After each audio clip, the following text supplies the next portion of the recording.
నేను ఒక చిన్న ఎక్స్పెరిమెంట్ చేశాను. ఒక మా ఇంట్లో ఒక వ్యక్తికి చెప్పటం కోసం ఆమె మాటలు ఎంత డేంజరస్ ఉంటాయి అని చెప్పడం కోసం ఒక చిన్న మొక్క, తులసి మొక్క పెట్టుకుంటారు కదా ఇంట్లో, అలాంటిది తీసుకుని వచ్చి మా ఇంట్లో బాల్కనీలో పెట్టాను. బాల్కనీలో పెట్టి ప్రతిరోజు దానికి నీళ్లు పోసే సమయంలో దాన్ని తిట్టమని చెప్పాను.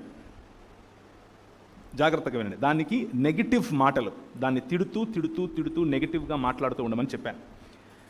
అలా చేశారు. ఎప్పుడూ ఎలా మిగిలిన మొక్కలకు నీళ్ళు ఎలా పోస్తారో దానికి అలాగే పోశారు. మిగిలిన మొక్కల దగ్గర కోడిగుడ్లు లేకపోతే ఇలాంటి ప్రోటీన్ రావడానికి ఏదైతే పెడతారో అవే దానికి పెట్టారు. కానీ చూసిన ప్రతిసారి తిడుతూ, చీదరించుకుంటూ, దుర్భాషలాడుతూ, నెగిటివ్గా మాట్లాడుతూ ఆ చెట్టుకు చేశారు. 1 నెలన్నర తర్వాత అది చచ్చిపోయింది. నెలన్నర తర్వాత ఆ మొక్క చచ్చిపోయింది.